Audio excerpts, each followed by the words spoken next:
یزید نام لیتے منہ کڑوا ہو جاتا ہے، نہیں، ایک ظالم انسان تھا، 3 بر اعظم پہ حکومت، 3 بر اعظم پر حکومت تھی۔ وہ جوانی میں اللہ نے اس کو پکڑا اور مر گیا، 34 سال کی عمر میں مر گیا۔ اس کا بیٹا خلیفہ بنا، جوان 19 سال کی عمر کے 20 سال۔ کتنے بر اعظم پر حکومت ہوئی؟ 3 پر 40 دن حکومت کی، 40 دن کوئی دشمن نہیں۔ 3 بر اعظم، جو دشمن ہیں وہ اتنے کمزور ہیں کہ ان کی جرت نہیں کہ سر اٹھا سکے، لیکن وہ یزید کے اندر وہ شمع بجھی ہوئی تھی اور بیٹے کے اندر جل چکی تھی۔ اچھوں سے برے، بروں سے اچھے، اللہ کا نظام۔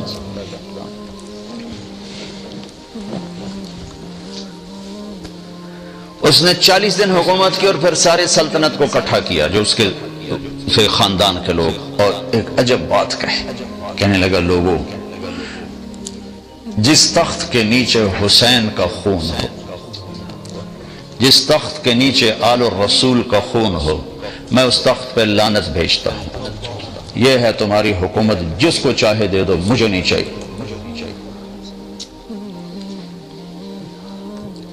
ہاں، جب شمع روشن ہوتی ہے تو یہاں تک بات چلی جاتی، چھوڑ دی 3 بر اعظم کی سلطنت، چھوڑ دی، اور وہ رضی اللہ عنہ بن گیا۔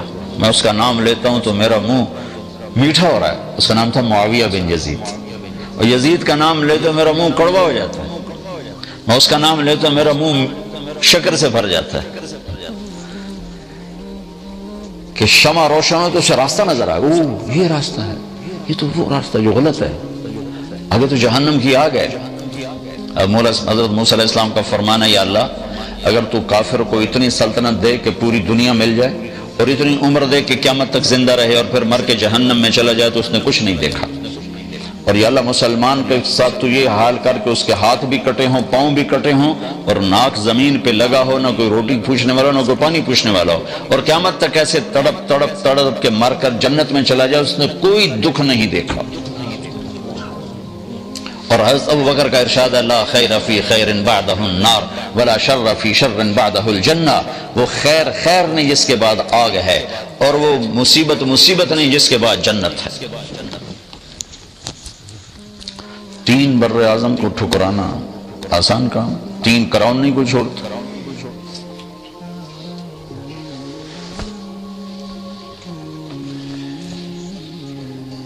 تو اس روشنی کا حاصل کرنا یہ ہر مسلمان کی محنت ہے۔ یہ روشنی کہاں سے ملے گی؟ تو آگے اللہ نے ایک آیت بیان کی ہے، فی بیوت اذن اللہ ان ترفع ویذکر فیہا اسمہ یسبح لہ فیہا بالغدو والآصال رجال لا تلہیہم تجارت ولا بیع عن ذکر اللہ واقام الصلاة وایتاء الزکاة یخافون یوما تتقلب فیہ القلوب والابصار۔ اللہ نے کہا انرجی سیور لینا ہو تو الیکٹرک شاپ پہ جاؤ، اگر دل کا نور لینا ہو تو میں نے دنیا میں مسجدیں بنائی ہیں، مسجد میں آؤ۔ یہ مسجدیں، بیوت فی بیوت اذن اللہ، اللہ نے اپنا گھر کہا، وَأَنَّ الْمَسَاجِدَ لِلَّهِ، مسجدیں اللہ کے گھر ہیں، اللہ نے اسے اپنا گھر فرمایا۔ کہا یہ نور یہاں تقسیم ہوتا ہے، مسجد والے بنو۔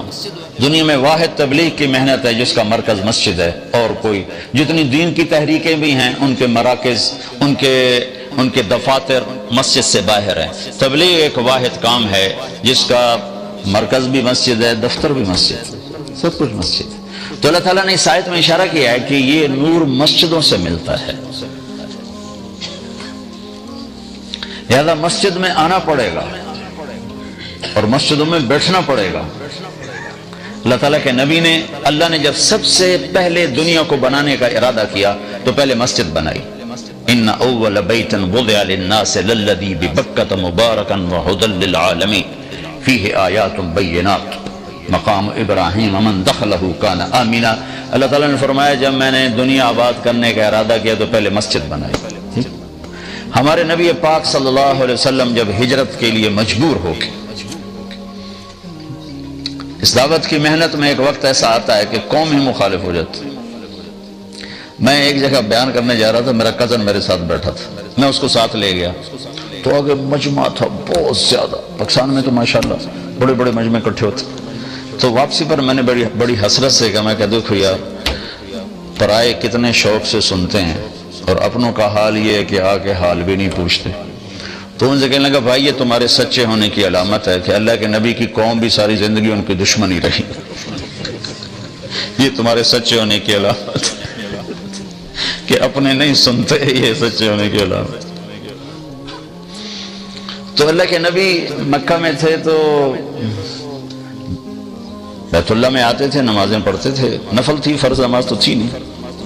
پھر حضرت حمزہ نے کلمہ پڑھا، حضرت عمر نے پڑھا، تو پہلی دفعہ مسجد میں نماز پڑھے گی. نفل ہی تھی، فرض نہیں تھی. لیکن پھر بھی جب زیادہ ہو گیا کام اور رہنا مشکل ہو گیا تو آپ نے ہجرت کا ارادہ کیا. ادھر حضرت ابو طالب فوت ہو گئے تو ان کی وفات سے جو باہر پروٹیکشن تھی وہ ختم ہو گئی.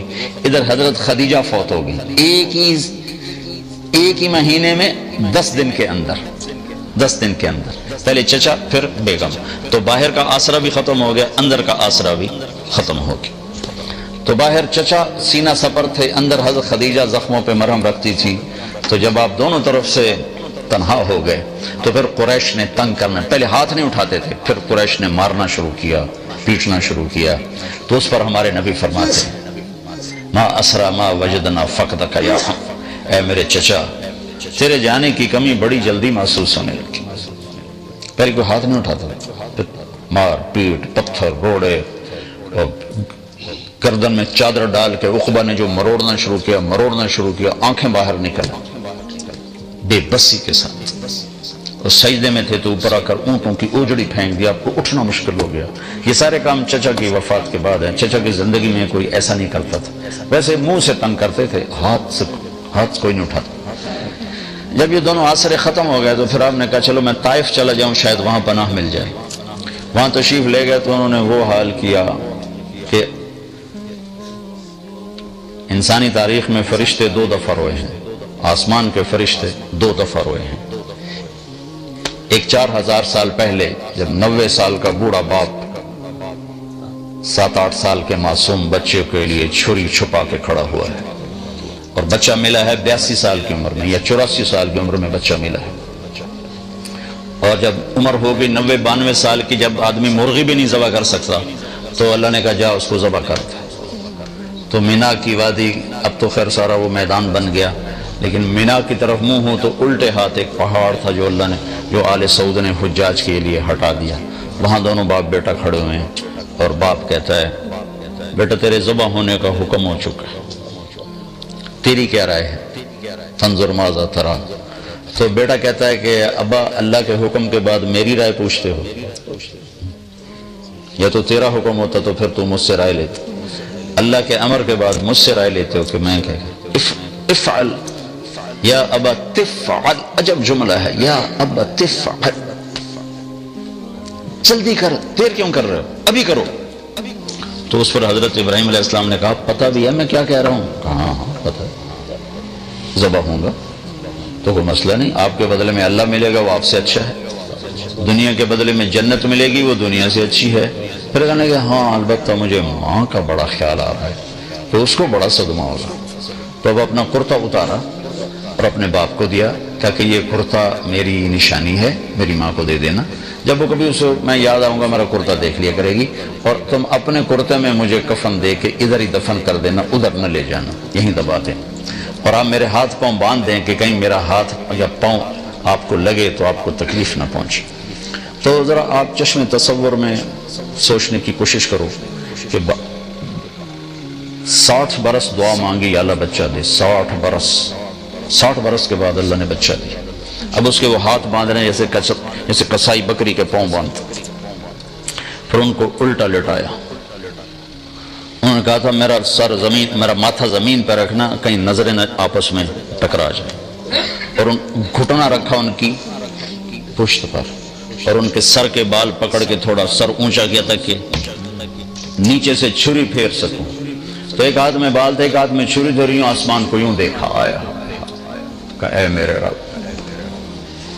تو ناراض ہو گیا کہ اسماعیل مجھے زیادہ پیارا ہو گیا تو اس سے؟ ہرگز نہیں، ہرگز نہیں، تو ہی میرے دل میں ہے، دیکھ لے میں نے تجھ پہ قربان کرنے کے لیے چھری اٹھا لی ہے، اور اگر کوئی میرا امتحان ہے تو مجھے اس میں کامیاب کر دے۔ اس بول پر ساتوں آسمان کے فرشتوں میں چیخ و پکار ہو گئی تھی کہ انہیں تو نہیں خبر تھی کہ آگے کیا ہونے والا ہے۔ اور ایک اس کے 4000 سال کے بعد جب 3 میل اللہ کے نبی کو تو پتھر پڑے، پتھر پڑے، پتھر پڑے، پتھر پڑے، اور آپ گرتے تھے اٹھتے تھے، گرتے تھے اٹھتے تھے، گرتے تھے اٹھتے تھے، تو ایک اس پر ساتوں آسمان کے فرشتے روئے۔ تو جب آپ واپس پہنچیں تو آپ کو مکے میں داخل ہونے کی ہمت نہیں رہی، تو آپ نے سہیل بن عمر کو پیغام بھیجا، مجھے پناہ دو، میں اندر آنا چاہتا ہوں۔ اس نے انکار کر دیا۔ پھر آپ نے اخنس بن شریک کو پیغام دیا کہ مجھے پناہ دو، میں اندر آنا چاہتا ہوں۔ اس نے انکار کر دیا، انہوں نے کہا میں نہیں کرتا۔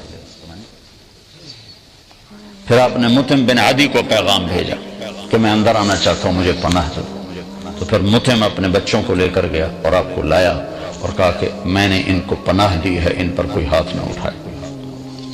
تو حالات ایسے ہو گئے تھے کہ رہنا بڑا مشکل ہو گیا تھا، تو آپ نے پھر حج کے دنوں میں حاجیوں میں گشت کرنے شروع کیے کہ کوئی مجھے ساتھ لے جائے اور میں اللہ کا پیغام پہنچاؤں۔ تو سب سے زیادہ جو دکھ والی بات آپ سنتے تھے وہ یہ ہوتی تھی کہ قبیلے والے پوچھتے تیری قوم کا تیرے ساتھ کیا معاملہ ہے، تو آپ فرماتے انہوں نے تو جھٹلا دیا ہے۔ تو وہ کہتے جب تیری قوم نے تجھے جھٹلایا ہے تو ہم تجھے سچا کیسے جانیں؟ پھر آپ بڑے دکھی دل کے ساتھ واپس آتے تھے۔ ہوئے ہوئے ہوئے کیا گزرتی ہوگی اللہ کے نبی کے دل پر، کائنات کی افضل ترین ہستی، افضل ترین ہستی، وَأَحْسَنَ مِنْكَ لَمْ تَرَ قَطُّ عَيْنٌ، یا رسول اللہ آپ جیسا حسین کسی آنکھ نے نہیں دیکھا، نہ میری آنکھ نے دیکھا۔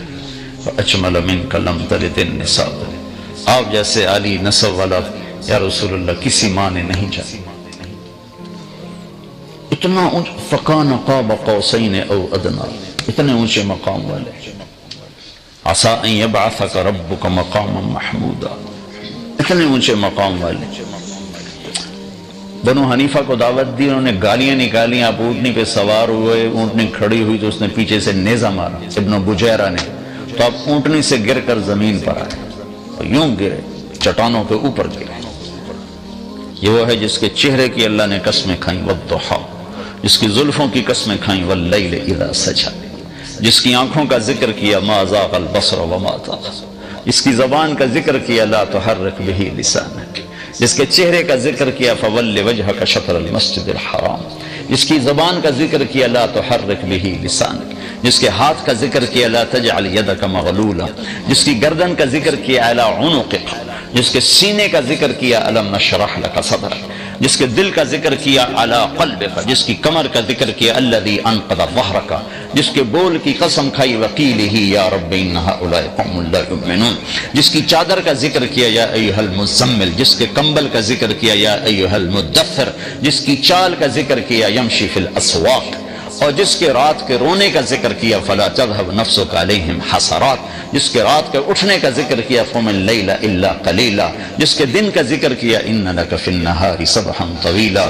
جس کے ساتھیوں کا ذکر کیا، والذین معه اشداء علی الکفار رحماء بینہم، جس کی نبوت کا ذکر کیا تو عالمی بنا کر، تبارک الذی نزل الفرقان علی عبدہ لیکون للعالمین نذیرا، جس کو رحمت للعالمین بنا کے ذکر کیا، وما ارسلناک الا رحمتا للعالمین، جس کو کل بشر کے لیے، انسان جنات کے لیے نبی بنا کر قرآن میں ذکر کیا، قل یا ایھا الناس انی رسول اللہ الیکم جمیعا واذ صرفنا الیک نفرا من الجن یستمعون القرآن وما ارسلناک الا کافۃ للناس بشیرا ونذیرا، جس کو راضی کرنے کے لیے خود تیار ہوا بیٹھا ہے، مجھے کہتا ہے، آپ کو کہتا ہے کہ اللہ کو راضی کرو، مجھے راضی کرو، خود کہتا ہے کہ اے میرے حبیب میں تجھے راضی کروں گا، وَلَسَوْفَ يُعْطِيكَ رَبُّكَ فَتَرْضَىٰ، جس کے مقام محمود کا ذکر کرتا ہے، عَسَىٰ أَن يَبْعَثَكَ رَبُّكَ مَقَامًا مَحْمُودًا، جس کی معراج کا ذکر کرتا ہے، فَكَانَ قَابَ قَوْسَيْنِ أَوْ أَدْنَىٰ، جس کے سفر کا ذکر کرتا ہے، سبحان الذي اسرى بعبده ليلا من المسجد الحرام الى المسجد الاقصى، جس کے قرآن کی قسم کھاتا ہے، یاسین والقرآن المجید، جس کی رسالت پر قسم کھاتا ہے، یاسین والقرآن المجید انک لمن المرسلین علی صراط المستقیم. جس کے اخلاق کی قسم کھاتا ہے وہ کہتا نون والقلم وما یسطرون ما انت بنعمت ربک بمجنون وان لک لاجرا غیر ممنون وانک لعلی خلق عظیم وانک لعلی خلق عظیم. اے میرے حبیب آپ کے اخلاق بڑے بلند ہیں، بڑے عالی ہیں. پورا قرآن میرے نبی کو ایسے ذکر کرتا ہے. ایک جگہ کسی چیز کو پھیلایا جائے پھر اکٹھا کر کے اس کا وجود بنایا جائے، ایسے میرے رب نے اپنے حبیب کو پورے قرآن میں یوں ذکر کیا پھر اس کا وجود بنایا. پھر کہا لعمرک مجھے تیرے اس پیارے وجود کی قسم، مجھے تیری جان کی قسم، تیری جان کی قسم. تو نسب میں عالی، تو حسب میں عالی، تو شکل میں عالی، تو حسن میں عالی، تو مقام میں عالی. تیرا نظیر نہیں، تیرا کوئی بدل نہیں، تیرا کوئی مثل نہیں، تیری کوئی مثال نہیں، تیرا کوئی شبیہ نہیں. تیرے جیسا رحم کسی کے پاس نہیں، تیرے جیسا علم والا کوئی نہیں، تیرے جیسی بلندی والا کوئی نہیں، تیرے جیسے نسب والا کوئی نہیں کہ تیرے نسب کو میں نے سید آدم تک پہنچا دیا.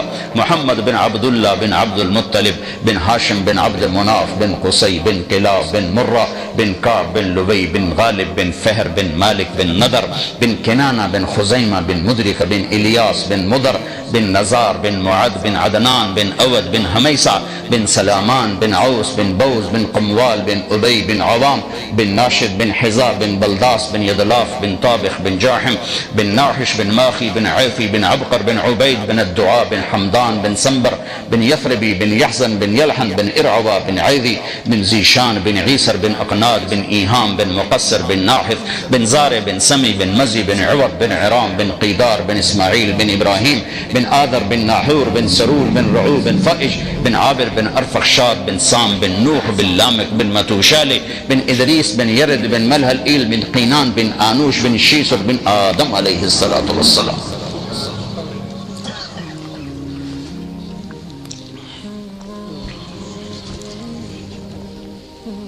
نیزہ لگا الٹ کے گرے، دعوت دیتے دیتے دیتے تھک گئے. نتیجہ کیا ہوا؟ کسی نے منہ پہ تھوک دیا، کسی نے تھپڑ مار دیا، کسی نے کرتا پھاڑ دیا. اب اس امت کو سمجھانا پڑ رہا ہے کہ تبلیغ بھی توڑے ذمہ ہے. کتنے لکھا ہے ساڑھے ذمہ؟ کچھ پڑھو تو پتہ چلے کہ ذمہ ہے.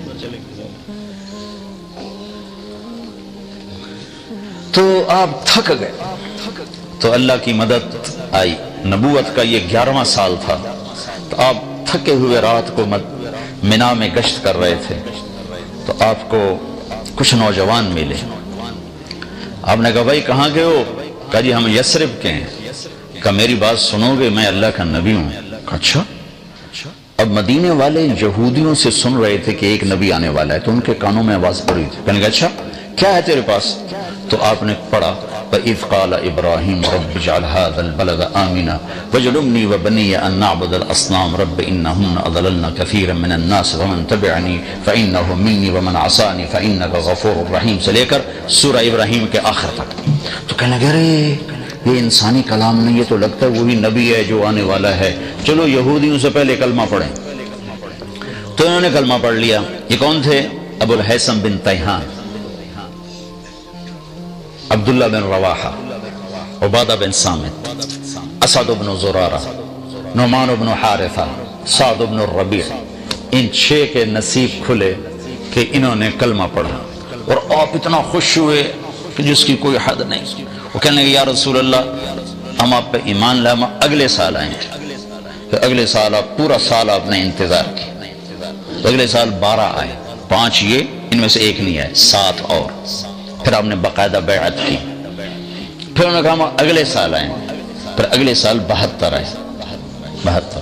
2 عورتیں، ام منیع، ام عمارہ، اور باقی 70 نوجوان. نبیوں کے کام کی نشانی ہے کہ اس میں نوجوان زیادہ ہوتے ہیں، چونکہ وہ نرم شاخ کی طرح ہوتے ہیں، جدھر موڑو مڑ جاتے ہیں.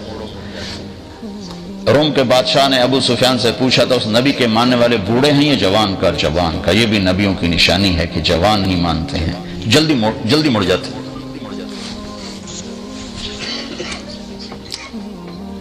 72 آدمیوں نے بیعت کی. تو جب بیعت ہونے لگی نا تو ایک صحابی کھڑے ہوئے مدینے کے، عباس بن مرداس، کہنے لگے پھر وہی کیوں؟ کہا سوچ لو، اگر ان کو لے جاؤ گے اپنے شہر، تمہاری عورتیں بیوہ ہوں گی، تمہارے بچے یتیم ہوں گے، اور پورا عرب تم پہ حملہ آور ہو گیا۔ اگر اس کو کل چھوڑنا ہے تو آج چھوڑ دو، لے جانا ہے تو پھر مرد بڑے ہیں جے، پھر چھڑنا جاوے جے۔ تو اس پر ابو الحیثم بن تیہان کھڑے ہو کر کہنے لگے یا رسول اللہ، یہ جو کچھ ہمیں ڈرا رہا ہے عباس، وہ بھی مدینے کی تھے، اگر یہ سب کچھ ہمارے ساتھ ہو جائے تو ہمیں ملے گا کیا؟ تو آپ نے کہا جنت۔ کہا سستا سودا ہے، ہاتھ بڑھائیں۔ تو ابو الحیثم نے بیعت کی سب سے پہلے، یا برا بن معرور نے بیعت کی سب سے پہلے۔ جب بیعت مکمل ہو گئی تو ابو الحیثم کہنے لگے یا رسول اللہ ایک بات تو بتائیں، کل اللہ آپ کو فتح دے تو پھر ہمیں چھوڑ کے مکے واپس تو نہیں جائیں گے نا؟ تو پھر آپ نے ہنس کر فرمایا الدم الدم الہدم الہدم، اب میری قبر بھی تمہارے مدینے میں ہی بنے گی، اب میں تمہیں چھوڑ کے کہیں نہیں جاؤں گا۔ کہ یا رسول اللہ اب آپ تشریف لائیں، کہ جب میرا اللہ حکم دے گا میں آ جاؤں گا۔ تو یہ ذوالحج کی بات، محرم سفر، محرم گزرا تو سفر میں اجازت ہو گئی کہ ہجرت کرو، تو 1 2 3 4 10 5 مدینہ شروع ہوئے 27 سفر شب جمعہ، جیسے آج شب جمعہ 27 سفر آپ ابو بکر کے گھر گئے، چلو بھائی اللہ کا حکم آ گیا ہے۔ میں پٹ کر رہا ہوں، مختصر کر رہا ہوں، پورا قصہ نہیں سنا رہا ہوں۔ تو ابو بکر نے کہا جی میں نے ایک غار تلاش کیا، پہلے وہاں چل کے چھپیں گے پھر آگے چلیں گے۔ تو غار اس اور یمن کی طرف تھا اور مدینے کا راستہ بالکل اپوزٹ تھا۔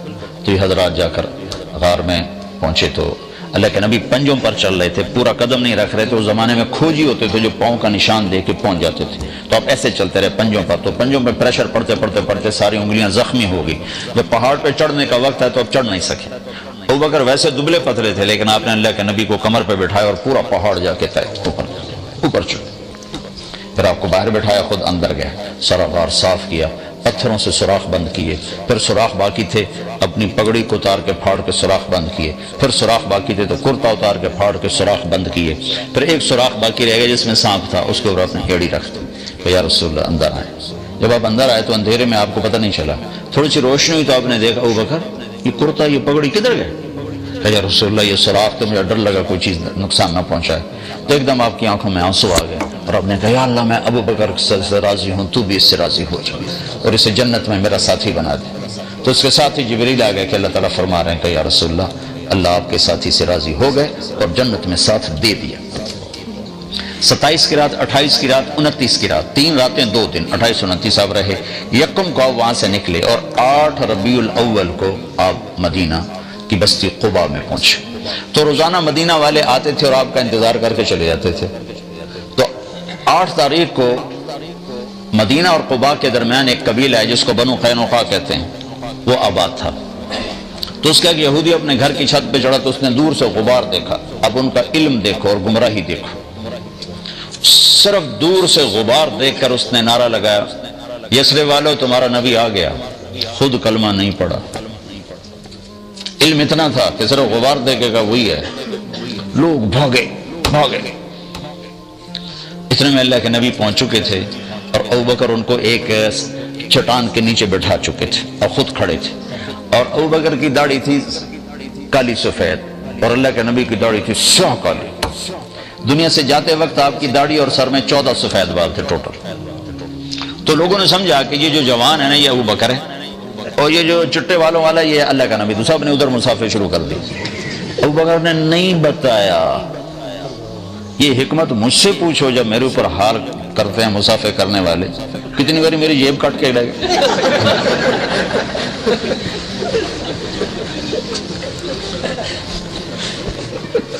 وہ خیال نہیں کرتے بھئی مجمع میں مسافہ کرنا جائز ہی نہیں، مسلمان کو تکلیف پہنچانا حرام ہے، زبان سے سارے کہو۔ تو آپ چپ کرے مسافہ کرتے رہے، نہیں بتایا کہ میں نہیں ہوں تاکہ اللہ کے نبی کو تکلیف نہ ہو، تھکے ہوئے ہیں۔ 3 گھنٹے کا بیان کر کے میں اترا، پیشاب زور سے میں بھاگا، پیچھے ایک پٹھان بھاگا، آ کے مجھے پکڑا، السلام علیکم، میں کہا چھاڑ میرا وچے نکل جائے خدا کا بندہ۔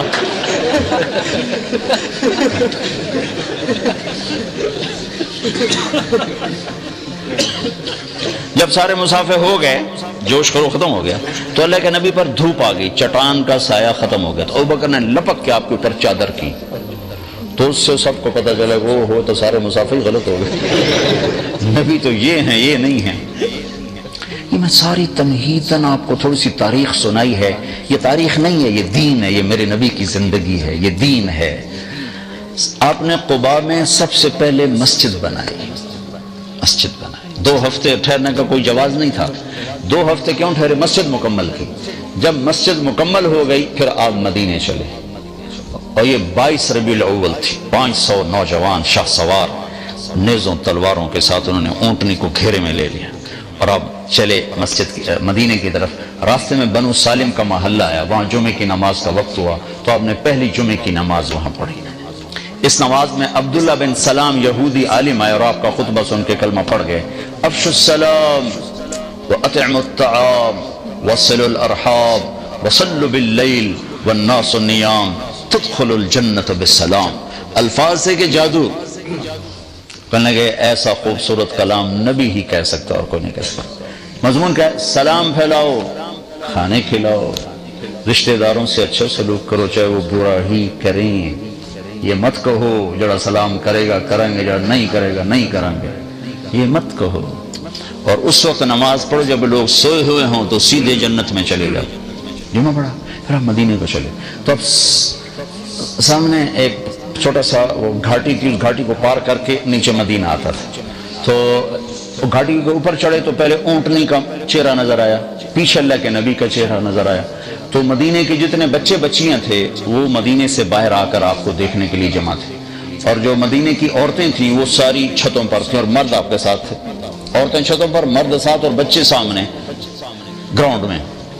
تو ہم اپنے بچوں کو کوئی پوئم سکھاتے ہیں کہ وہ فلاں سر آ رہے ہیں تو آپ نے یہ پوئم پڑھنی ہے، یہ نظم پڑھنی ہے، یہ نعت، پھر ہم ان کو یاد دلاتے، ان کو یاد کراتے ہیں، وہ یاد کر لیتے ہیں۔ اللہ نے عرب کو ایسا خوبصورت صاحب القادر الکلام بنایا تھا کہ اللہ کی قسم ان بچے بچیوں کو کسی نے ایک لفظ یاد نہیں کرا۔ یوں میرے محبوب کا چہرہ سامنے آیا ہے اور ایک دم کا طلع البدر علینا من ثنیات الوداع، وہ 14ویں کا چاند چڑھ آیا گھاٹی سے، وجب الشکر علینا ما دعا للہ دعا، ہم پر اللہ کا شکر واجب ہو گیا۔ ایھا المبعوث فینا جئت بالامر المطاع، یا رسول اللہ یہ مکہ نہیں ہے، یہاں ہر آدمی آپ کی ماننے والا ہوگا، بچہ بچہ، بچی بچی، مرد مرد، عورت عورت، آپ کے سامنے سب جھکانے والا ہوگا۔ جئت شرفت المدینہ مرحبا بک یا خیر داع، آپ نے آج مدینے کو روشن کر دیا، ہم آپ کا استقبال کرتی ہیں۔ وہ بچی چھوٹی چھوٹی، تو میرے نبی نے جو لفظ سنا نا مدینہ، میں نے کسی کتاب میں نہیں پڑھا لیکن مجھے خیال آتا ہے کہ مدینے کا نام تھا یثرب، یثرب کہتے ہیں غم کو، تو آپ ہمیشہ غلط معنی والے لفظ بدل دیتے تھے، تو آپ نے ان بچوں سے سنا مدینہ، تو شاید اسی سے لے کر آپ نے یثرب مٹا کے نام مدینہ رکھ دیا۔ اب آگے سردار کھڑے ہوئے، بنو سالم یا رسول اللہ ہمارے پاس، بنی عوف ابن مالک یا رسول اللہ ہمارے پاس، بنو اشجع یا رسول اللہ ہمارے پاس، بنو بیاض یا رسول اللہ ہمارے پاس، بنو عبد الاشل یا رسول اللہ ہمارے پاس، بنو نجار یا رسول اللہ ہمارے پاس، بنو سلیم یا رسول اللہ ہمارے پاس، سب کے سردار کھڑے ہوئے ہیں، اور آپ نے اونٹنی کی رسی چھوڑ دی، آپ کے جی میں تھا نان کے ٹھہروں بنو نجار، آپ کے دادا کی ماں بنو نجار سے تھی، لیکن منہ سے کہتے ہوئے آپ شرماتے تھے کہ دوسروں کو پھر تکلیف ہوگی، کہیں گے وہ جو سانو چھڑے تو ادھر چلے گئے، تو آپ نے کہا دعوها فإنها مأمورہ، اس اونٹنی کو چھوڑ دو، اس کو اللہ کا امر ہے، جہاں ہوگا وہاں بیٹھ جائے گی۔ تو پہلے جا کر سیدھی ایک کھلے میدان میں بیٹھی، تو آپ نے کہا یہ ہماری مسجد ہے، وہاں مسجد کی بنیاد رکھی، وہ یتیموں کی زمین تھی، انہوں نے ہدیہ کرنا چاہے کہ نہیں تم یتیم نابالغ ہو، تمہارا ہدیہ قبول نہیں، تمہیں پیسے دیے جائیں گے۔ پھر اونٹنی کھڑی ہوئی، اب سب کے دل دھک دھک دھک دھک، اور اونٹنی ایسے دیکھ رہی ہے، اور سب کے دل اچھل کے آ رہا اچھل، پھر اس نے بنو نجار کے محلے کی طرف چلنا شروع کر دیا، اور جا کے ابو ایوب کے گھر کے آگے بیٹھ گئے، تو آپ کے اندر کی تمنا پوری ہوئی۔ پھر آپ نے گھر سے پہلے مسجد بنائی۔ آج میرا سارا مضمون مسجد کے گرد گھوما ہے، اور میں نے سارے اسکینڈینیویا میں اس بات کو دہرایا ہے کہ اب لوگوں کے ہاں مسجدیں کوئی نہیں، اس کو مسجد نہیں کہتے، یہ تو مرغی خانہ ہے۔ تمہارے یہاں کوئی ایسی مسجد نہیں جہاں چند ہزار لوگ بیٹھ کے اللہ کی بات سن سکے۔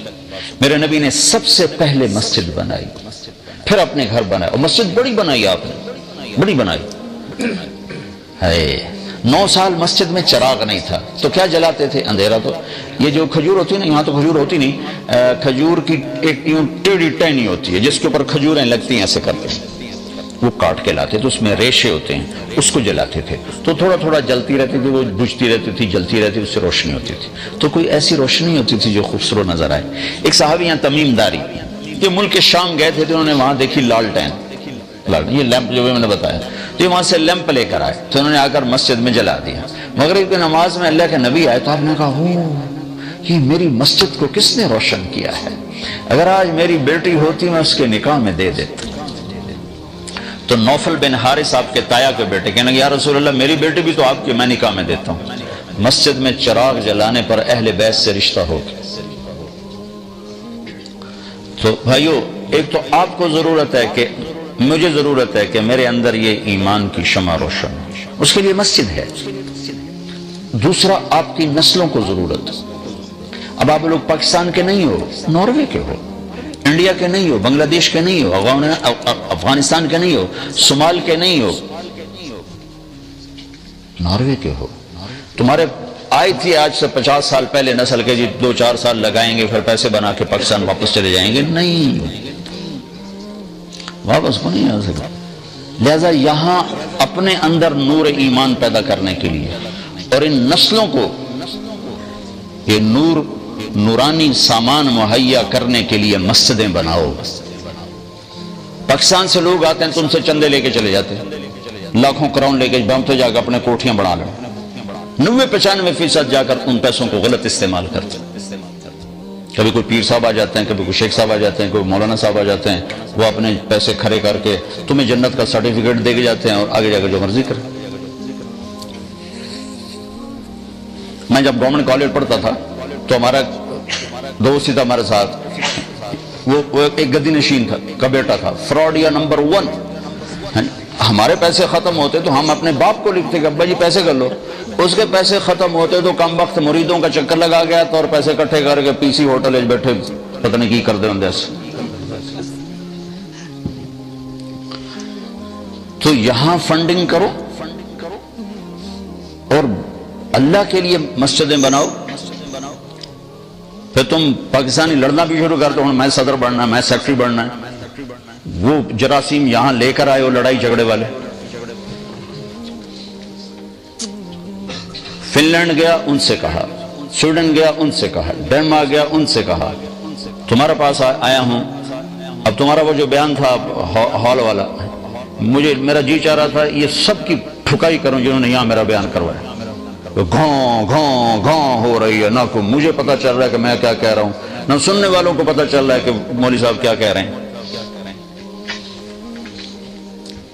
تو تمہارے پاس اتنی بڑی مسجد ہو جس میں تم اللہ کے بندوں کو بٹھا سکو۔ میں فرانس گیا، انہوں نے بھی ہال لیا، فرانس والوں سے کہا بھائی تو اپنی نسلوں کے لیے مسجدیں بناؤ، مت دو پاکستان سے آنے والوں کو چندے، مت دو ہندوستان سے آنے والوں کو چندے، آپس میں فنڈنگ کرو۔ اگر یہاں مسجد مدرسے نہیں ہوں گے، میں جنوبی امریکہ گیا ہوں، جنوبی امریکہ 1 کروڑ کے قریب مسلمانوں کی نسل اسلام چھوڑ کے فارغ ہو چکی۔ کس وجہ سے کہ ان سے ظلم ہوا، انہوں نے نہ مسجد بنائی نہ مدرسہ بنایا، اسے لوگ کماتے رہے۔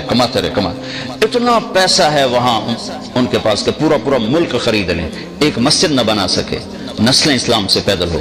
فرق پاکستان میں کوئی لڑکا بگڑے گا نا تو زیادہ چرس شراب پر جائے گا، یہاں کوئی بگڑے گا تو اسلام ہی چھوڑ جائے گا۔ تو ان کو مسجد نہ سمجھو، یہ تو ایک مسلح ہے محلے والوں کے لیے، ٹھیک ہے، تبلیغ والوں سے کہتا ہوں، اب لوگوں سے کہتا ہوں بڑی بڑی مسجدیں بناؤ، تبلیغ والوں کو فنڈ دو، یہ بڑی مسجد بنائے، بڑا مرکز بنائے۔ اس میں 2008 میں آیا تو میں ان سے کہہ کر گیا، بھائی کوئی مدرسہ بناؤ، کوئی مسجد بناؤ۔ 2008 میں میں نے اسی لیے سفر کیا تھا، کوئی مدرسہ بناؤ، کوئی مسجد بناؤ، این جاڑیا تو این جاڑیا۔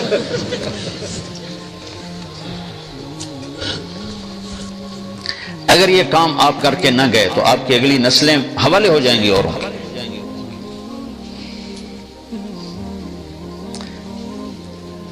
من بنا للہ مسجدا بنا اللہ لہ بیتا فی الجنہ۔ اب ایک ساتھی سنایا تھا، ایک عرب ساتھی نے وہاں مسجد بنائی اپنے وہاں سعودی میں، تو اس نے کہا میں نے ایک پائی کسی سے نہیں لینی، ایک پائی سب اپنے پیسے سے بنانے۔ تو اس نے بہت عالی شان مسجد بنائی تو اس نے مکمل ہو تو اس نے خواب دیکھا کہ بڑا خوبصورت محل۔ تو وہ کہتا ہے پھر یہ کس کا محل ہے؟ کہ یہ تمہارا ہے۔ کہ میرا کس لیے؟ کہ جو تم نے اللہ کا گھر بنایا۔ تو ایک طرف دیکھتا تو ایک اور محل نظر آتا ہے لیکن اس سے ذرا کم درجہ، کہ یہ کس کا محل ہے؟ یہ جس نے تمہاری مسجد میں مدد کی، یہ اس کا محل ہے۔ تو جب اس کی آنکھ کھولی تو کہنے لگا میں نے تو کسی سے ایک پیسہ نہیں لیا، تو کس نے مدد کی؟ تو اس نے سارے مستری مزدور اکٹھے کیے کہ بتاؤ تم نے کسی سے فنڈ لیا، تم نے کسی سے کوئی فنڈنگ کی ہے؟ انہوں نے کہا نہیں، ہم نے تو کسی سے نہیں کی۔ پوچھتے ایک مزدور بول پڑا کہ جی وہ میں ڈال رہا تھا، پانی ڈال رہا تھا بالٹی سے، تو بالٹی ٹوٹ گئی، تو ایک عورت کالی گزر رہی تھی، اس نے بالٹی مجھے دے کے میں اس سے ڈال لوں، اس بالٹی سے ڈال، تو بس وہ یہی، اور تو کچھ نہیں۔ تو انہوں نے کہا عورت ڈھونڈو، پتہ چلا تو ڈھونڈتے عورت مل گئی۔ تو اس نے عورت سے کہا کہ بی بی جو تو نے وہ دی تھی نا بالٹی، اس کے پیسے لے لو، 5 ریال۔ میں نہیں لیتی۔ 5 ریال سے 100 سے 10 لاکھ ریال تک پہنچا کہ 10 لاکھ ریال لے لے اور وہ بالٹی میری کر دے۔ تو پھر وہ ہنس پڑی کا وقت ضائع نہ کر، جو خواب تو نے دیکھا وہ میں نے بھی دیکھا، وقت ضائع نہ کر، جو خواب تو نے دیکھا میں نے بھی دیکھا۔ میں آپ بھائیوں سے گزارش کرتا ہوں کہ ہر مسلمان اپنے اندر ایمان کی شمع جلانے کے لیے وقت دے۔ یہ تبلیغ کا کام کوئی جماعت، کوئی تحریک نہیں ہے کہ ہم تمہیں تبلیغی جماعت کا ممبر بنانا چاہتے ہیں۔ تحریکوں کے اور طریقے ہوتے ہیں، ان کے کارکن ہوتے ہیں، ان کی فنڈنگ ہوتی ہے، وہ باقاعدہ پیسے دیتے ہیں، وہ پیسے جمع کراتے ہیں۔ کبھی دیکھا تبلیغ والوں کے کارکن بنے، ان سے فنڈنگ ہو رہی ہے، ان کے نام لکھے جا رہے ہوں، اور کسی فرقے کی چھاپ ہو تبلیغ، لوگوں نے چھاپ لگایا جاتا جی وہابی ہے، نیتا جی دیوبندی نے، تم جڑی مرضی ہوں چھاپ لا دو۔ ایک آدمی کو میں نے اتنے دلائل دیے کہ جی گلنا ٹھیک ہے نا، پر دوسری اتو کچھ اور ہوتے اندروں کچھ اور۔ میں کہ ہوں کوئی شیشہ لے آ جڑا تو اندروں وڑ کے ویک اندروں اسی کچھ ہو رہا ہے تو اتو کچھ ہو رہا ہے۔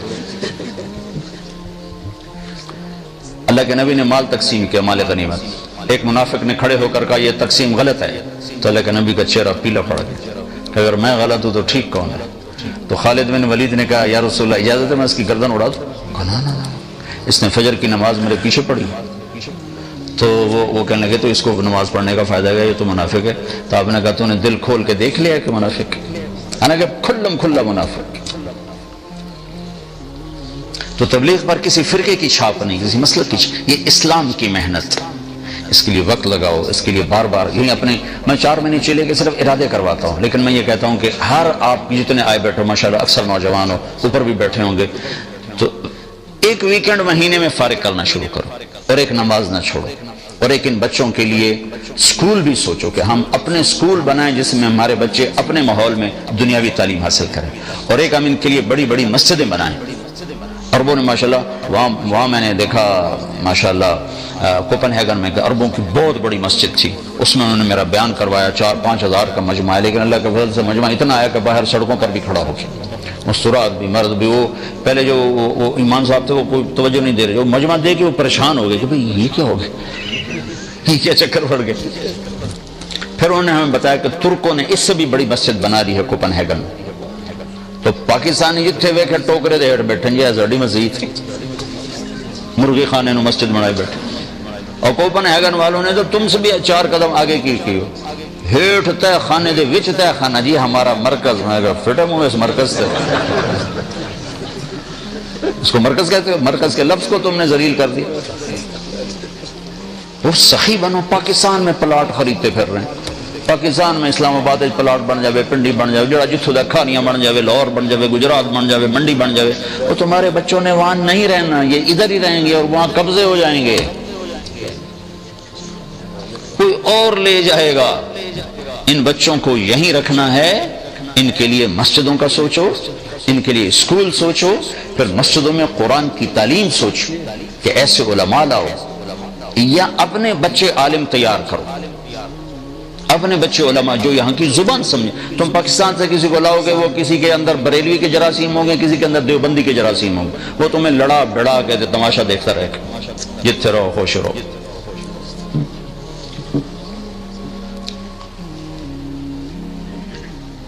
یہاں سے علماء تیار کرو، یہاں سے جو نارویجن بولتے ہوں، یہاں کے ماحول کو سمجھتے ہوں، پھر وہ آ کر یہاں دینی علم کو زندہ کریں، قرآن کو زندہ کریں. پھر اپنے تمہارے پاس اللہ کے فضل سے اتنا پیسہ ہے کہ تم اپنے اسکول بھی بنا سکتے ہو، مسجدیں بھی بنا سکتے ہو، سب کچھ کر سکتے ہو. دل تو کھلا کرو. 5 کروڑ چندہ دے رہے ہیں. پلاٹ خریدنا ہو تو اگلے پچھلے بھی کھینچ کے اکٹھے کر کے قرضے اٹھا کے بھی دے رہے ہیں. مسجد بنانی ہو تو 5 کروڑ. اور جب صندوقڑیاں لے کے بیچارے مسجدوں میں پھر رہے ہوتے ہیں، یہ کتنے ہمارے لیے ڈوب مرنے کی بات. تو بھائیو، میں بہت اہم بات کہہ رہا ہوں، بہت اہم بات کہہ رہا ہوں کہ اگر مسجدیں نہیں ہوں گی، بڑی بڑی مسجدیں نہیں ہوں گی، تمہاری نسل ضائع ہو جائے گی. میں جنوبی امریکہ میں دیکھ کر آیا، اور کس کی نسل برباد ہوئی؟ عربوں کی.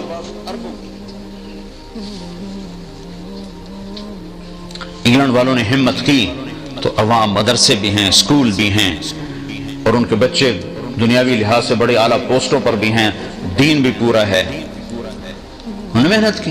اللہ تعالیٰ نے یہ جو گجراتی ہیں، انڈیا کے گجراتی، اس قوم کو یہ شرف ہے، یہ جہاں گئے انہوں نے مدرسہ بنایا، مسجد بنائی. سب سے کم جن کو دینی نقصان ہوا ہے وہ گجراتی، اور سب سے زیادہ جن کو نقصان ہوا پنجابی. میں خود پنجاب کا ہوں، میں درد سے کہہ رہا ہوں کہ ان کو کوئی ہوش نہیں سوائے پیسہ بنانے کی، اور کوئی حلال حرام کی سوچ نہیں رکھتے. تو میرے بھائیو، میں آپ سب کو بہت اہم چیز کے مطابق، آپ کی نسلیں یہاں کی ہیں، یہ نارویجن ہیں، یہ یہاں کے باشندے. میرا نبی عالمی نبی ہے. ملک چھوڑ کے جانا کوئی حل نہیں ہے، ملک چھوڑ کے جانا کوئی حل نہیں ہے. زندگی بدلنا اس کا حل ہے. میرا نبی سارے عالم کے نبی ہیں. آپ جہاں ہیں، آپ کے لیے میرے نبی کی زندگی نمونہ ہے. سیکھو. تبلیغ بڑوں کے سیکھنے کی محنت ہے، مدرسہ چھوٹوں کے سیکھنے کی محنت. آپ کے بچے قرآن جانتے ہیں، قرآن کا مطلب جانتے ہیں. نہیں جانتے تو کم از کم 90 آیتیں یا ایھا الذین آمنوا، جب اللہ کہتا ہے یا ایھا الذین آمنوا تو مجھ سے بات کرتا ہے. کم از کم یا ایھا الذین آمنوا اپنے بچوں کو یاد کر مطلب ان کو سمجھا دو کہ اللہ یہ کہہ رہا ہے، یہ کہہ رہا ہے، یہ کہہ رہا ہے، یہ کہہ رہا ہے. کوئی ہے ایسا طاقتور جو سارے نظام کو چلا سکے اور خطا بھی نہ کھائے؟ ما کان ربک نسیا. اتنی کائنات ہے، کہیں تو اللہ تعالیٰ کو خدا نہ، کہیں اللہ کو بھول لگ جاتی تو ہمارا ہوتا کیا؟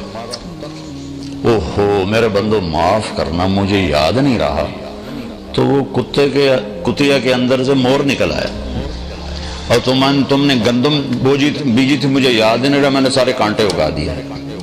ما کان ربک نسیا لا یضل ربی ولا ینسا لا يعزب عن ربك من مثقال ذرة ما كان الله ليعجزه من شيء في الأرض ولا في السماء سواء منكم من أسر القول ومن جهر به ومن هو مستخف بالليل وصارب بالنهار. دن ہو رات ہو، اندھیرا ہو اجالا ہو، زمین ہو آسمان ہو، مشرق ہو مغرب ہو، وہ تمہیں دیکھ بھی رہا ہے، سن بھی رہا ہے، تمہاری نگرانی بھی کر رہا ہے. نہ بھاگ سکتے ہو، نہ چھپ سکتے ہو.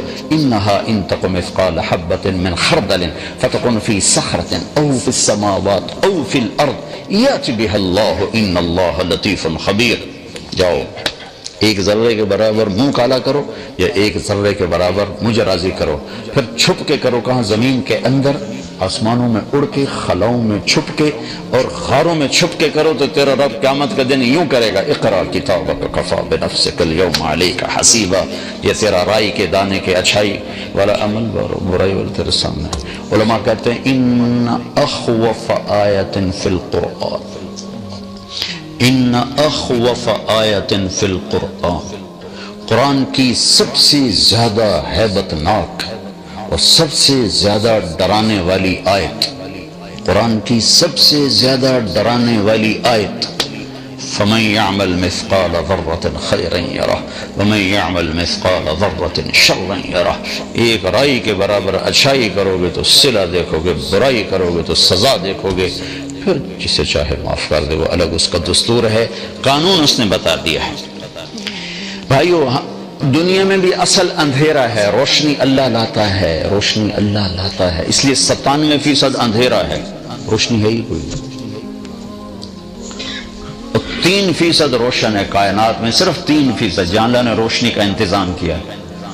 اور ایک آیت ہے وَآیَةٌ لَهُمُ اللَّيْلُ نَسْلَخُ مِنْهُ النَّهَارَ فَإِذَا هُمْ مُظْلِمُونَ. اس آیت میں یہ اشارہ ہے کہ دنیا میں اصل اندھیرا ہے، روشنی میں لاتا ہوں. ایسی دلوں پہ بھی اندھیرا ہوتا ہے. وَاللَّهُ أَخْرَجَكُم مِّن بُطُونِ أُمَّهَاتِكُمْ لَا تَعْلَمُونَ شَيْئًا. اللہ نے تمہیں پیدا کیا، تم جاہل. تو جہالت اندھیرا ہی تو ہے. اس جہالت کو دور کرنے کے لیے اللہ تعالیٰ نے کیا کیا ہے؟ الف لام را کتاب انزلناہ الیک لتخرج الناس من الظلمات الی النور.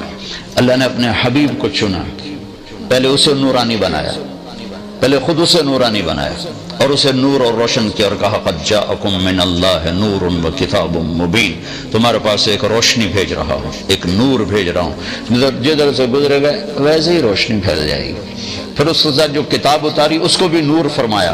وَاتَّبِعُوا النُّورَ الَّذِي أُنزِلَ مَعَهُ. قرآن کو بھی نور فرمایا. دو روشنیاں ہوگی.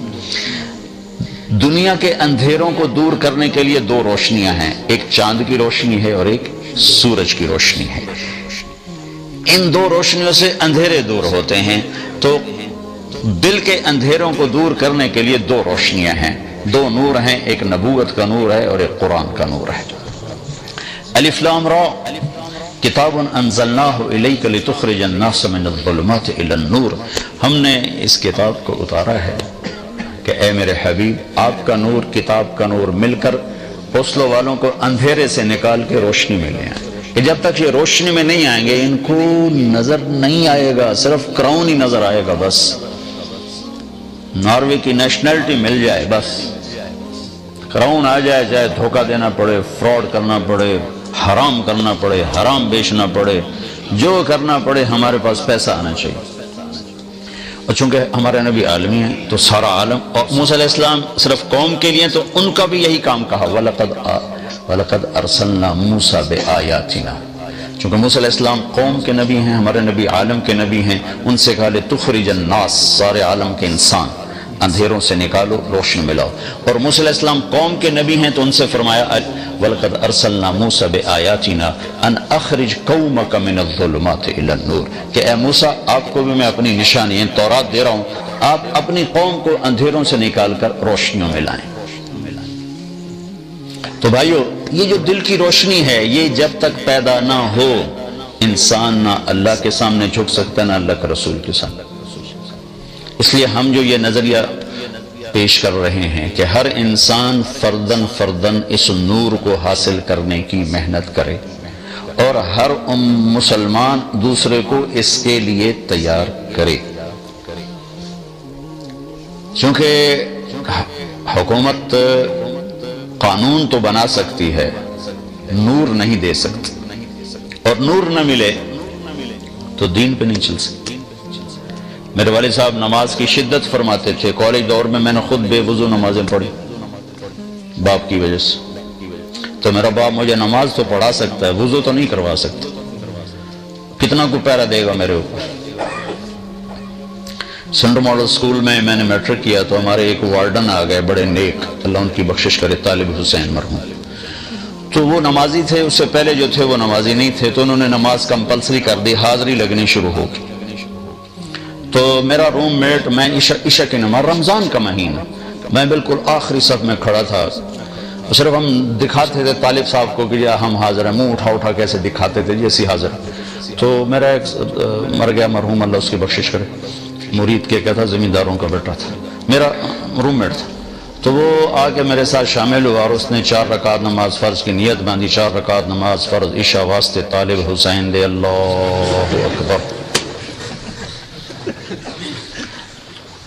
تو مجھے بھی نماز کی کوئی قدر تو تھی نہیں، میں نے نماز توڑ دی. میں کو ایک ہی کی تھی، وہ آخر لگا میں طالب حسین دی پڑھدا پیا، اللہ دی تو کوئی نہیں پڑھدا پیا۔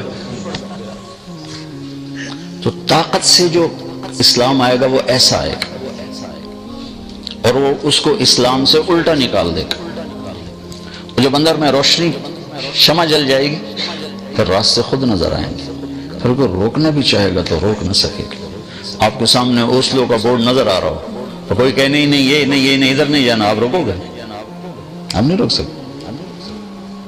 رش ہے، لائن لگی ہوئی ہے، آپ وہیں کھڑے ہو بیٹھو، کوئی راستہ ہی ہے اور کوئی راستہ نہیں۔ تو یہ جو نور ہے یہ نور اللہ دیتا ہے، اور اللہ دیتا ہے انسان کی ذاتی محنت پر۔ جیسے اللہ رب ہے، رزق اللہ دیتا ہے لیکن دیتا ہے ذاتی۔ آپ لوگ پاکستان چھوڑ کے آئے، ہندوستان چھوڑ کے آئے، افریقہ سے آئے بیٹھے ہیں تو رزق کی تلاش میں دیا اللہ تعالیٰ نے۔ جب یہ نور اندر آتا ہے تو اس کی قرآن نے ایک بڑی خوبصورت آیت بیان کی ہے، بڑا خوبصورت۔ اس کو قرآن میں کہتے ہیں آیت النور، آیت النور اس کو کہتے ہیں۔ اور امام غزالی نے تو پورا اس پر ایک رسالہ لکھ دیا، اللہ نور السماوات والارض مثل نورہ کمشکات فیہا مصباح المصباح فی زجاجہ الزجاجة كأنها كوكب دري يوقد من شجرة مباركة زيتونة لا شرقية ولا غربية يكاد زيتها يضيء ولو لم تمسسه نار نور على نور يهدي الله لنوره من يشاء ويضرب الله الأمثال للناس والله بكل شيء عليم۔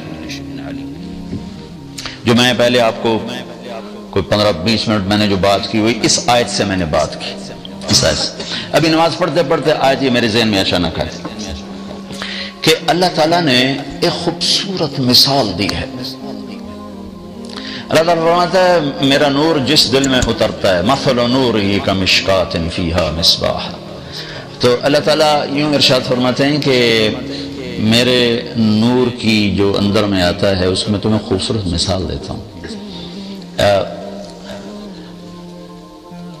ہمارے پاکستان میں، انڈیا میں، افریقہ میں میں گیا ہوں، مسجدوں میں، گھروں میں چراغ جلتے تھے۔ چراغ جلانے کے لیے دیوار میں ایک کھڈا ہوتا تھا، یاد ہے؟ یہاں کے پیدائشیوں کو تو نہیں پتا ہوگا لیکن جو وہاں سے آئے ہیں ان کو پتا ہوگا۔ یا ان کے لیے فانوس سمجھ لو، فانوس جو فانوس ہوتا ہے، فانوس، اس میں ایک چراغ جلتا ہے۔ یہ کھڈا کیوں بناتے ہیں کہ اس کی روشنی اکٹھی ہو کر باہر آئے۔ پھر اس چراغ کے اوپر ایک لیمپ ہوتا ہے، ایک شیشہ ہوتا ہے، لالٹین لیمپ۔ وہ شیشہ جتنا صاف ہوتا ہے اتنی روشنی زیادہ باہر نکلتی ہے، وہ شیشہ جتنا میلا ہوتا ہے یا کالا ہوتا ہے تو روشنی اتنی اس میں ڈم ہو جاتی ہے، زیرو ہو جاتی ہے۔ پھر اس میں تیل ڈالتا ہے، پھر اس کو آگ لگتی ہے۔ یہ تو سب آپ جانتے ہیں نا۔ تو مثل نورہ کمشکات، یعنی وہ جگہ جہاں وہ رکھنا ہے چراغ وہ کون سی ہے؟ تو اللہ نے ہمارے وجود کو اور خاص طور پر سینے کو چراغ کے رکھنے کی جگہ بنائی ہے کہ یہ تمہارا تاقچہ ہے، یہاں میں نے ایک چراغ فٹ کیا ہے۔ کمشکات فیہا مصباح، میں نے اس میں ایک چراغ فٹ کیا ہے۔ وہ چراغ کیا ہے؟ وہ چراغ کیا ہے؟ وہ تمہارا ایمان ہے، وہ ایمان ہے۔ وہ چراغ کیا؟ لا الہ الا اللہ محمد رسول اللہ۔ صرف لا تقوم الساعة حتى لا يقال اللہ اللہ، صرف لا الہ الا اللہ کہہ دینا ہی اتنا طاقتور ہے کہ جب تک ایک انسان بھی کہنے والا موجود ہے قیامت نہیں آ سکتی۔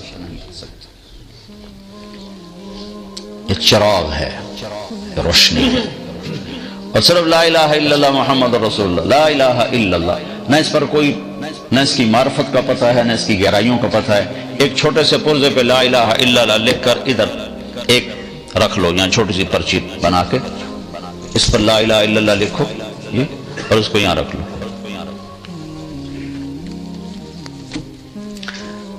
پھر اللہ تعالیٰ سے ترازو مانگو کہ ہم نے لا الہ الا اللہ کو تولنا ہے، تو اللہ آپ کو ترازو دے جس کا ایک پلڑا اتنا بڑا ہو کہ 7 زمینیں اٹھا کے اس کے اندر رکھو، اس کے سمندر، دریا، جنگل، پہاڑ، پتھر، معدنیات، سونا، چاندی، تانبا، پیتل، شیر، چیتے، ہاتھی، گیدڑ، کتے، بگیاڑ، بھیڑیے، انسان، جنات، عورتیں، مرد، شہر، بازار، دفتر، سامان، ملیں، فیکٹریاں، سب کچھ اس کے اندر ڈالو۔ پھر اس کے بعد سورج، چاند، ستارے، سیارے سب کچھ اس کے اندر ڈالو، پھر بلیک ہولز کو کھینچ کر اس کے اندر ڈالو، پھر پہلا، دوسرا، تیسرا، چوتھا، پانچواں، چھٹا، ساتوں آسمان اس کے اندر ڈالو، پھر ساتوں آسمان کے فرشتے اس کے اندر بٹھاؤ، پھر اللہ کی جنت جہنم کو کھینچ کر اس کے اندر بٹھاؤ، پھر اللہ کے عرش کے فرشتوں کو اس کے اندر بٹھاؤ، پھر اللہ تعالیٰ کی کرسی کو کھینچ کر اس کے اندر ڈالو، پھر اللہ تعالیٰ کے عرش کو کھینچ کر اس کے اندر ڈالو، پھر اس کے اوپر جبریل کو بھی بٹھاؤ، میکائیل کو بھی بٹھاؤ، اسرائیل کو بھی بٹھاؤ، اسرافیل کو بھی بٹھاؤ، بس ایک اللہ واحد ہو، باقی ہر شے زمین سے لے کر عرش تک اس پلڑ میں ڈالو، اور دوسرے میں یہ لا الہ الا اللہ یوں ڈالو، تو میرے نبی کا فرمان ہے لَرَجَحَتْ بِهِنَّ لَا إِلَهَ إِلَّا اللَّهُ، تو لا الہ الا اللہ سب کو ہوا میں اڑا دے گا۔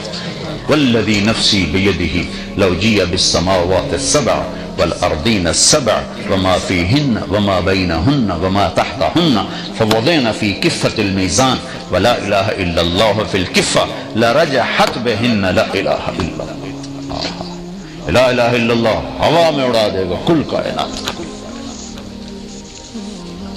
میں ہر جگہ کہتا ہوں لا الہ الا اللہ پاسپورٹ ہے اور محمد رسول اللہ ویزا ہے۔ اللہ نے پاسپورٹ تو تمہیں مفت میں دے دیا، اب ویزا بنوا لو۔ اللہ کے بندو یہاں کا ویزا بنوانے کے لیے کتنے چکر کر رہے، کتنی ہیرا پھیریاں۔ تو اللہ تعالیٰ نے پاسپورٹ مفت میں دے دیا، ماں کی گود سے دے دیا، پاسپورٹ مل گیا ہے۔ پاسپورٹ کے بغیر آپ سفر نہیں کر سکتے اور ویزا کے بغیر آپ انٹر نہیں ہو سکتے۔ تو لا الہ الا اللہ تو مل گیا، لیکن پل صراط پہ روک لیا جائے گا، ویزا دکھاؤ، ویزا دکھاؤ۔ ویزا ہے تو آپ جنت کی انٹری ہو سکتی، ویزا نہیں تو واپس کر دیے جاؤ۔ اور یہ دنیا تو ہے نہیں کہ بھئی تم جیلی کاغذات بنا کے اندر بڑھ جاؤ۔ جیسے ہمارے باڑے میں سارے ڈالر لے لو، پاؤنڈ لے لو، ریال لے لو، درہم لے لو، دینار لے لو، سارا باڑا اس کام میں لگاؤ۔ تو لا الہ الا اللہ پاسپورٹ ہے، اللہ نے دے دیا ہے۔ ہاتھ جوڑتا ہوں، اللہ کا واسطہ دیتا ہوں، اس کے نبی کا واسطہ دیتا ہوں، ویزا بھی لگوا لو، نقلی لگوا لو۔ تم نقل مار کے پاکستان میں پاس ہو جاتے ہو کہ نہیں ہو جاتے ہیں؟ تو اللہ کے نبی کی نقل مار لو، چاہے تمہارا اندر کتنا ہی گندا ہے، نقل اتار لو، اللہ اوپر سے دیکھ کر ہی سائن کر دے گا، ٹھیک ہے ٹھیک ہے۔ اتنے اللہ کے نبی کو بے قیمت نہ بناؤ، اس کی زندگی کو اتنا سستا نہ بناؤ۔ ایک کراؤن گر جائے تو چپ کے اٹھاتے ہو، روزانہ سنتوں کو برباد کرتے ہو، تمہیں پرواہ نہیں ہوتی۔ حساب کرتے ہو 18 روپے دا ہے، 18 روپے دا کتنے کا؟ 17.28 دیکھو نا، اگو اشاریے بھی یاد ہیں، 17.28۔ تو میرے رب کی قسم، ایک ایک سنت، ایک ایک سنت، ایک ایک سنت ساتوں زمین آسمان سے زیادہ قیمت، ایک ایک سنت۔ لا الہ الا اللہ پاسپورٹ ہے، محمد رسول اللہ ویزا ہے، ویزا لگواؤ، مرنے سے پہلے پہلے لگواؤ۔ تو یہ جو ایمان ہے لا الہ الا اللہ محمد رسول اللہ، یہ ہے چراغ۔ اور یہ چراغ کہاں ہے؟ المصباح فی زجاجہ، اس کے اوپر ایک شیشہ فٹ ہے، وہ شیشے کا صاف ہونا ضروری، ورنہ چراغ کی روشنی مدھم پڑ جائے۔ وہ چراغ کیا ہے؟ وہ شیشہ کیا ہے؟ وہ دل ہے، دل ہے۔ جب ہمارے یہاں بجلی نہیں تھی تو ہمارا ایک نوکر تھا فریدہ، تو مجھے آج میری آنکھوں کے سامنے عصر کے بعد وہ ساری لالٹینیں لیمپ لائن لگا کے بیٹھا ہوتا تھا اور وہ سب کو صاف کر رہا ہوتا تھا۔ وہ جو والد صاحب کے کمرے میں لیمپ رکھا جاتا تھا اور باقی کمروں میں لالٹینیں ہوتی تھی، تو ابا جی کے کمرے کا لیمپ وہ خوب رگڑ رگڑ کے صاف کرتا تھا کہ کہیں سوٹے نہ پہ جائیں۔ تو وہ میری آنکھوں کے سامنے وہ بیٹھا، وہ لیمپ صاف کر رہا ہے، وہ شیشے صاف کر رہا ہے۔ تو بڑی خوبصورت مثال، کمشکات فیہا مصباح، ایک یہ ہے تمہارا تاکشہ، اس میں ہے، اس میں ایک چراغ ہے، وہ ایمان ہے، وہ اس کے اوپر ایک شیشہ ہے، وہ شیشہ کیا ہے؟ وہ تمہارا دل ہے۔ الزجاجۃ کانہا کوکب دری یوقد من شجرۃ مبارکۃ زیتونۃ لا شرقیۃ ولا غربیۃ یکاد زیتھا یضیء ولو لم تمسسہ نار۔ یہ جو شیشہ ہے اس کو اتنا روشن کرو جیسے ستارے روشن ہوتے ہیں کہ اندر سے ایمان چمکتا ہوا باہر نکلے۔ کیونکہ جیسے کپڑے پہ دھبا لگتا ہے تو برا لگنے لگتا ہے، جب نئے کپڑے پہنے ہوں تو آدمی اپنے تولیہ آگے رکھتا ہے کھاتے ہوئے کہ کوئی چیز اوپر نہ گر جائے. بڑے ہوٹلوں میں کھانا کھانے جاؤ تو نیپکن ساتھ رکھے ہوتے ہیں کہ کہیں کپڑے پہ داغ نہ لگ جائے، کہ صاف کپڑے پر داغ برا لگتا ہے. تو میرا اللہ تعالیٰ فرما رہا ہے اپنا دل تم روشن کرو. وہ روشن ایسے کرو جیسے تارے روشن ہوتے ہیں. تو ستاروں کی جب روشنی ہو، ایسا صاف شیشہ ہو اور اندر میں چراغ روشن ہو تو روشنی کہاں تک جائے گی؟ تمہاری نئی گاڑی ہو اور اس کے ہیڈ لائٹس کے اوپر تم کالا پینٹ کر دو، تمہیں خود نظر نہیں آئے گا تو اگلے کو کرنا، پیلا کر دو، نیلا کر دو، سابہ کر دو تو روشنی مدھم ہو جائے گی، نظر آنا بند ہو جائے گی. تو جب آدمی کوئی گناہ کرتا ہے تو اس کے اوپر ایک پینٹ ہوتا ہے کالا، پھر دوسرا کرتا ہے، پھر اور تیسرا کرتا ہے، اور چوتھا کرتا ہے، اور پانچواں کرتا ہے، اور حرام روٹی اندر جاتی ہے اور کالا ہوتا ہے، کوئی گناہ ہوتا ہے اور کالا ہوتا ہے، ہوتے ہوتے ہوتے ہوتے ہوتے ہوتے کلا برانا قلوبہم ما کانوا یکسبون. پھر جیسے وہ دانت صاف نہ کرو تو موٹا موٹا کریڑا جم جاتا ہے جس پر وہ سوئے مار مار ڈاکٹر نکالتے ہیں، ایسے پورے دل کے اوپر ایک سیاہی کی تہ چھا جاتی ہے، نہ روشنی اندر جاتی ہے نہ اندر کی باہر آتی ہے، اس کو نظر ہی کچھ نہیں آتا. تو اللہ تعالیٰ کہہ رہا ہے المصباح فی زجاجہ، وہ تمہارے ایمان کا کی جو لالٹین ہے وہ ایک شیشے کے اندر ہے. وہ شیشہ کیسا ہے؟ کوکب دری، چمکتا روشن. اب رہ گیا تیل ڈالنا. جب میں نے چراغ تو مکمل کر دیا نا، لالٹین بھی بنا دی، شیشہ بھی بنا دیا، اور جہاں رکھنا وہ بھی بتا دیا. اب اس میں تیل ڈالنا ہے. وہ کیا ہے؟ یوقد من شجرۃ مبارکۃ زیتونۃ لا شرقیۃ ولا غربیہ. وہ ہے قرآن،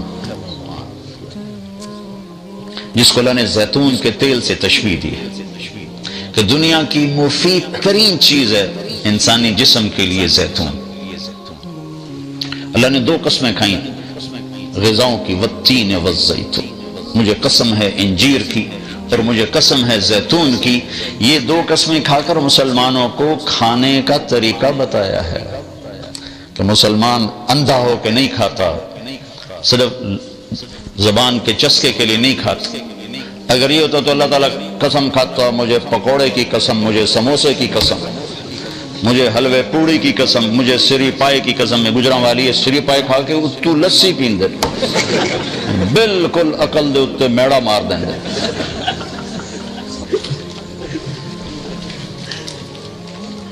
تو میرے رب نے کہا والتین والزیتون، بہت اعلیٰ قسم کی چیزوں کی قسم اٹھا کر تمہیں غذائی 4 طب نبوی پڑھا کرو کہ میرے نبی کے کھانے کا نظام کیسا تھا. صرف موت آئے گی تو آئے گی، ویسے نہیں ہو. اب کوئی تقدیر و بیماری آ جائے تو اس سے تو ہم لڑ نہیں سکتے، تو اس سے تو کون مقابلہ کر سکتا ہے. لیکن ویسے نہیں وہ بیمار ہوتا جو میرے نبی کی بتائی ہوئی ترتیب پر کھانا کھائے گا اور نبی کی بتائی ہوئی ترتیب پر اپنا کچن بنائے گا. وہ یا تو کوئی آزمائش کے بیمار ہو جائے تو وہ ایک الگ چیز ہے، بات مرے گا، اس سے پہلے انہوں ہوندہ کچھ نہیں. زیتون تو اللہ نے کہا اس میں زیتون کا تیل ڈلتا ہے جو اس کو روشن کرتا ہے.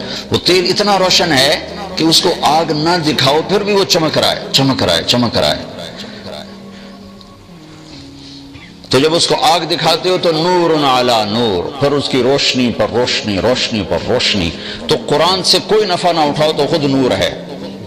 قرآن سے تم کوئی نفع نہ اٹھاؤ، یعنی تیلی نہ دکھاؤ تو وہ خود نور ہے، روشن ہے. جب تم اس کو عمل کی تیلی لگاؤ گے تو پھر نور علی نور، نور علی نور، یہدی اللہ لنورہ من یشاء. بھائیو حوصلے میں رہو، اللہ کو کوئی آپ پر کوئی اعتراض نہیں. قل سیروا فی الارض فانتشروا فی الارض وابتغوا من فضل اللہ. جاؤ زمین میں پھیل جاؤ، میرا رزق تلاش کرو جو میں نے تمہارے لیے مقدر کیا ہے. لیکن ایک شرط لگائی، واذکروا اللہ کثیرا، مجھے بھول نہ جانا، بھول نہ جانا. کوئی شراب بیچنے لگ جائے، کوئی سور بیچنے لگ جائے، اور کوئی ڈرگ بیچ، میں وہاں سے آ رہا ہوں، نہیں ستوانگر نہیں یار، یہ یار چپ تو کرو.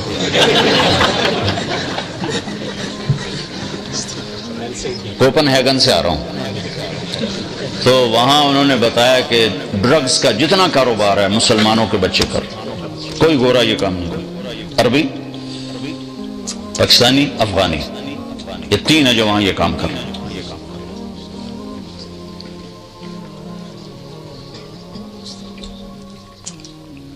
کہ دلوں پہ اندھیرا چھایا ہے، ان کو نظر ہی نہیں آ رہا کہ ہم کیا کر رہے ہیں۔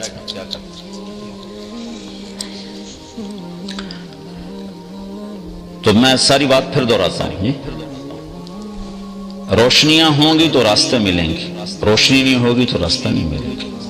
تو روشنی کے لیے چراغ چاہیے، چراغ کے لیے جگہ چاہیے، تو سینہ وہ جگہ ہے جہاں چراغ رکھا جائے گا۔ چراغ وہ ایمان ہے، اس کے اوپر ایک لیمپ چاہیے، ایک شیشہ چاہیے جو اس کو ہائی لائٹ کرے، اس کی روشنی کو بڑھائے۔ وہ جو ہائی لائٹ کرنے والی چیز ہے وہ دل ہے، دل جتنا پاک ہوگا اتنی روشنی زیادہ ہوگی۔ اب اس کے اندر تیل ڈالنا ہے، اس کے بغیر یہ جلتا نہیں۔ تیل ڈالیں گے تو پھر تیلی دکھائیں گے تو جلے گا، تو اس میں تیل ہے قرآن، اور اس کو جلانا ہے محمد مصطفیٰ کی زندگی سے اور آپ کی سنت سے اور آپ کے مبارک طریقے سے، پھر یہ جدھر سے گزرے گا روشنی پھیلتی چلی جائے گی۔ بعض ایمان والے جب جہنم سے گزریں گے تو مجھے دیکھو پتہ نہیں کتنے عرصے بعد یہ حدیث یاد ہے، بعض ایمان والے جب جہنم سے گزریں گے نا پلسرات سے، تو کہے گی جز فقد اطفأ نورک لہبی، او میاں اللہ کے بندے، اللہ کی بندی، جلدی گزر جا، تیرے نور نے مجھے ٹھنڈا کر دیا ہے، تیرے نور نے مجھے ٹھنڈا کر دیا ہے۔ کہ ایسا نور ہوگا کہ جہنم کو بھی سرد کر کے رکھ دے۔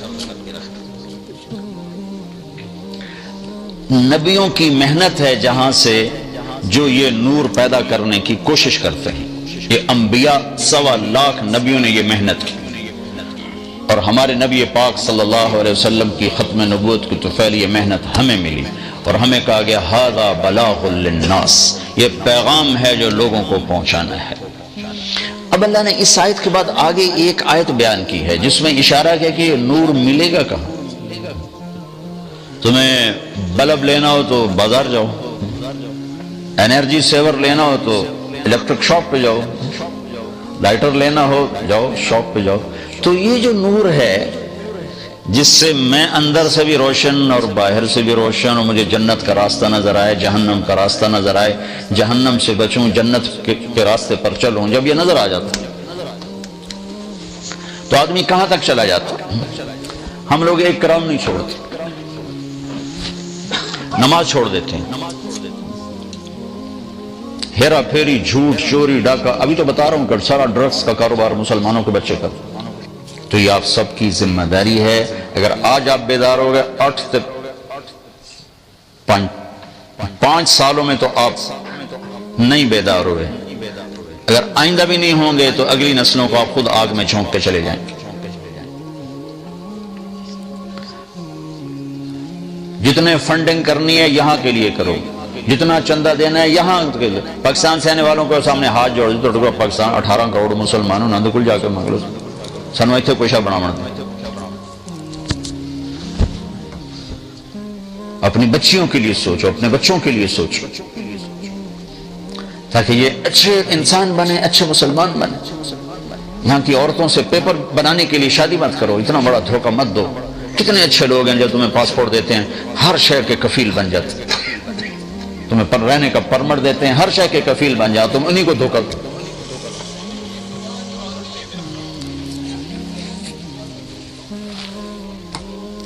جٹ دھینو لوک پہ دھی دے گھر چوری کر جٹ وڑ گیا، موقع تے نپیا گیا تے گھر آتے آکھن لگ گیا نپیا تو میں گیا پر شرمندہ وہ بڑے ہوئے۔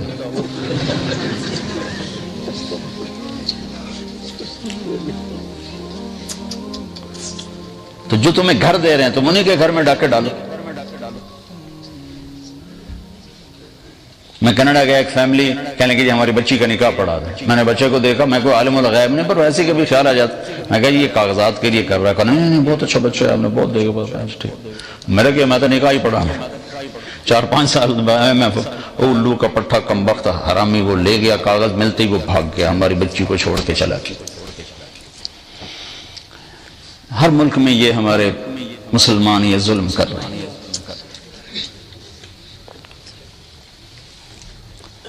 تو میری بات کو سمجھیے، جس کو محلے کی مسجد بناؤ، مرکز باہر لے جاؤ، بڑا بناؤ۔ آج کو ان سے سبق نہیں لیتے، 100 سال آگے کی سوچ کے بناتے، 100 سال آگے کا منصوبہ بناتے، اور ان کی نسل تو بڑھتی نہیں، فی آدمی مجھے کوئی بتا رہا تھا کہ 1.5 بچہ بنتا ہے فی آدمی، اگر اس کو تقسیم 1.5 بچہ فی آدمی، میں اللہ دیوان 10.5 فی کٹ ہوتا 10 بن جیسے ساڑھا تک میٹر چلنا ہی چلنا ہے جاتا ہی اللہ نہ مکاوے۔ ابھی فرانس میں ایک ساتھی کو میں نے فون کیا، میں کہا کیا حال ہے؟ کہنے لگا جس گھر میں 10 بچوں اس کا کیا حال ہوگا؟ میں کہا بڑی ہمت ہے۔ کہنے لگا الحمدللہ 11واں راستے میں ہے۔ میں کہا 12 پورے کریں۔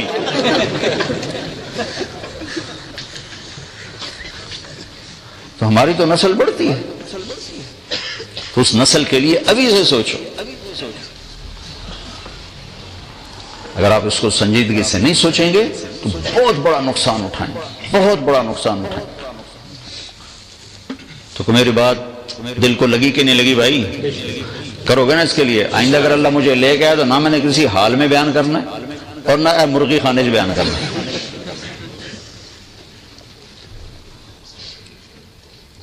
اللہ سے مانگو، تم نے کوئی اپنی جیب سے دینا، اللہ کے خزانہ، اللہ کا گھر بنانا ہے۔ جب اللہ ارادہ کر لے گا تو بنوا دے گا۔ ہارون رشید نے اپنی بیوی سے کہا غصے میں، تو نے میرے ملک میں آج رات گزاری تو تمہیں 3 طلاق۔ پیچھے پریشان ہو کر اس نے علماء بلائے کہ اب یہ فتویٰ دو۔ وہ کہنے کہ اپنے ملک سے باہر نکالو تو طلاق نہیں ہوگی، ملک میں ہوگی تو طلاق ہوگی۔ وہ کہنے کہ ملک سے باہر کہاں سے نکالو؟ تیز رفتار سواری گھوڑا، اور ملک اس کا ضلع ملتان تک۔ تو سر پکڑ کے بیٹھا، کہنا کوئی ابو حنیفہ کے شاگردوں میں کوئی ہے؟ تو اس وقت امام ابو یوسف کا اتنا چرچا نہیں تھا۔ ان کو بلایا، انہوں نے کہا یہ کوئی راستہ ہے؟ کہاں؟ رات مسجد میں گزارے طلاق نہیں ہوگی۔ تو سارے علماء نے ایسے دیکھا جی وہ کیسے؟ تو انہوں نے فوراً کہا اللہ کہتا ہے وَأَنَّ الْمَسَاجِدَ لِلَّهِ، مسجدیں اللہ کی ہیں، کسی بادشاہ کی نہیں، یہ اللہ کی سلطنت ہے۔ تو ہارون رشید نے خوش ہوا، 1,00,000 درہم ان کو انعام دیا، اور chief justice of Abbasi kingdom اس نے ان کو تعینات کر دیا، مقرر کر دیا۔ تو بھائیو اللہ کے گھر بناؤ، یہ اللہ کے گھر بناؤ، بڑے بڑے بناؤ، کھلے کھلے بناؤ۔ یہ نہ سوچو کہ نمازی کہاں سے آئیں گے، آگے 100 سال کی سوچ کرتے ہو نا اس کی نیت۔